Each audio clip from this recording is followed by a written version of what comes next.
Congressman Member Nunes is the ranking member of the House Intelligence Committee. Its former chairman when the House was under Republican control. He joins us tonight. Congressman, thanks so much for coming on.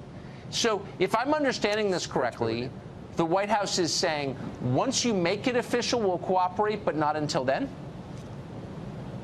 Well, the House Intelligence Committee has become like this secretive impeachment committee, but with no rules. And so I don't blame the White House for saying, look, we'll just see you in court. We're not going to provide you any witnesses. We're not going to provide you any documents. And unless the House of Representatives votes, like has been the tradition, if not, you can hold us in contempt and we'll see you in court in a matter of months. But as a procedural matter, is it true or is it not? I mean, you're the sitting member, that the House, in order to have an impeachment, you have to have a vote, right? Leadership can't just say there's an impeachment. There has to be a vote.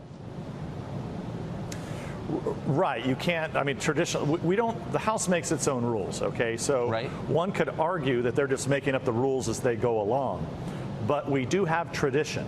Right. And you have precedents. So and it's relatively recent. Right. You had the impeachment of Bill Clinton and the impeachment of Richard Nixon. So if you're really going to truly get this through the House, open up an investigation, pass it, vote to impeach a president, send it to the Senate for trial, you have to have a system of government where you have something that is fair, where both sides can actually go out and gather evidence. Right. And that's what doesn't exist today. And I think the White House has a very good point, because as someone who's been in all these meetings, I can tell you, I think it was described today as a kangaroo court, and that's probably being nice.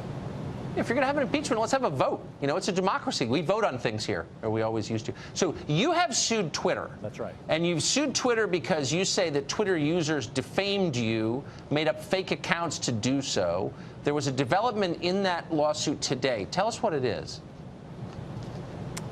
Well, thankfully, a judge has now agreed with us, that Twitter can be held accountable for its actions, for its negligence. So as many people know who have been on Twitter, especially if you're a conservative, it's quite often that things randomly happen to you. You lose followers, some people can't see what you post on Twitter, you get shadow banned.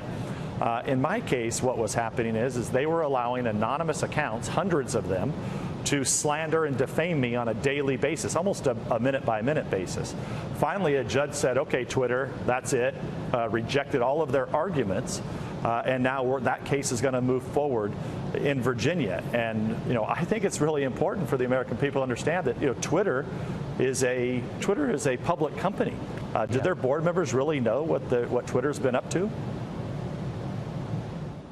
It's hard to think of a company that's hurt this country more than Twitter. Maybe there are some. I can't think of one. If you look at the hate and the division and the cruelty that's now common, it wasn't common 10 years ago. Twitter's a huge part of that. And it made a small number of people really rich. They should be ashamed of themselves.